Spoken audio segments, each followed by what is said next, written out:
Bonjour, je suis Luc Baudin, je suis docteur en médecine. J'ai exercé la médecine de ville pendant 25 ans, dont pendant quelques temps d'ailleurs en Nouvelle-Calédonie. Je suis diplômé en cancérologie clinique et spécialiste en de nombreuses médecines naturelles. Je suis par ailleurs l'auteur de nombreux ouvrages de vulgarisation médicale et aussi d'outils d'autonomie individuelle comme l'EFT, Aora, Ho'oponopono. Mes derniers ouvrages sont le manuel de soins énergétiques et la médecine spirituelle. Je donne aujourd'hui des formations en soins énergétiques et en évolution personnelle. Je suis aussi auteur de nombreuses petites vidéos que vous pouvez retrouver sur YouTube. Lors de mes séjours en Nouvelle-Calédonie, j'ai pu me rendre compte que la médecine traditionnelle kanak avait de nombreux points communs avec celle que je connais et pratiquais en métropole. Seule la pharmacopée différait, évidemment, ainsi que la présentation des soins énergétiques. Mais le fond me semblait véritablement identique. Depuis plusieurs années, je m'intéresse aussi au devenir de notre humanité, car de grands bouleversements se préparent, sur les plans économiques, financiers, politiques, écologie et bien d'autres. Aussi, de nouveaux paradigmes doivent se mettre en place pour une société plus humaine et respectueuse de l'environnement. Il me semble important de les devancer plutôt que d'attendre qu'ils s'imposent à nous du fait des événements extérieurs. C'est ainsi que j'ai été très heureux de la rencontre que j'ai faite avec Odin Sari, avec qui je partage un grand nombre de points de vue. Une nouvelle vision de l'éducation est ainsi indispensable afin que les jeunes puissent développer leurs talents et surtout leur faire découvrir le goût d'apprendre par eux-mêmes. Mais aussi, il faut étudier d'autres pistes, comme celles concernant l'agriculture, l'économie, les échanges. Mais bien sûr, pour le monde de demain, une nouvelle approche de la santé est aussi incontournable. Il convient notamment de mettre en place une prise en charge holistique de l'individu, qui s'intéresserait à ses aspects physiques, avec les médecines conventionnelles et les médecines naturelles en association, psychologiques, émotionnelles, énergétiques et aussi spirituelles, dans le plus grand respect de la croyance de chacun, évidemment. Car, pour ma part, je considère que le nombre impressionnant de personnes souffrant d'une ou plusieurs pathologies est absolument incroyable.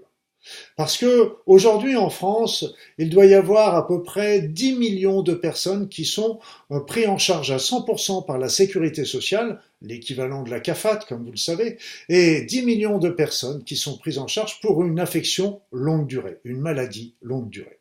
À cela s'ajoutent ceux qui ne sont pas pris en charge, comme peuvent l'être les migraines, l'arthrose, les colites, les problèmes allergiques, etc.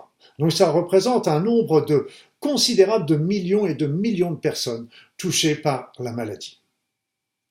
Aussi, il est important de revisiter. Donc je pense que la raison de ces nombreuses maladies provient bien sûr d'un mauvais mode de vie. Tout le monde est à peu près d'accord sur ce point. Mais il convient de le réviser impérativement, mais aussi de donner aux citoyens les moyens de vivre dans un milieu non pollué et d'avoir accès à une alimentation de qualité. Mais aussi, ce nombre fabuleux de maladies et de malades, devrais-je dire, provient aussi d'une prise en charge qui se fait uniquement sur le plan physique des maladies, sans prendre en compte la souffrance émotionnelle sous-jacente qui est pourtant généralement le facteur déclenchant. Mais aussi, ce serait vite oublié, la souffrance de l'âme qui n'est pas nourrie comme elle le devrait dans notre société matérialiste. Je considère d'ailleurs que la souffrance de l'âme est la première cause de nos maux. Par souffrance de l'âme, j'entends le non-respect de nos aspirations, le non-respect de notre conscience, le non-respect de notre partie divine. Mais bien sûr, cela n'engage que moi. Je n'ai jamais été, et je ne suis toujours pas contre le système. Il nous a permis d'arriver là où nous sommes aujourd'hui, et nous pouvons l'en remercier. Mais il est temps de mettre en place d'autres paradigmes, à côté. Et si ceux-ci sont justes, et pertinents, ils s'imposeront d'eux-mêmes sans guerre ni révolution. C'est ainsi que le travail qui va être fait à Marais, notamment sur le concept « Trois générations santé Nouvelle-Calédonie », me semble si intéressant. Je n'ai jamais entendu parler ailleurs dans le monde d'une telle réflexion intéressant tous les acteurs et tous les dirigeants d'une société. Je vous félicite sincèrement pour cette initiative. Les réalisations qui en déboucheront pourront sans doute servir d'exemple pour d'autres. Car je pense que tous unis, nous pouvons créer un monde merveilleux pour demain. Il est temps de bannir ce qui nous sépare et de voir ce qui nous réunit. Une seule humanité sur une seule terre. Aussi, je vous souhaite le meilleur dans votre travail de réflexion et demeure, bien sûr, à votre disposition. Au revoir mes amis et à très vite.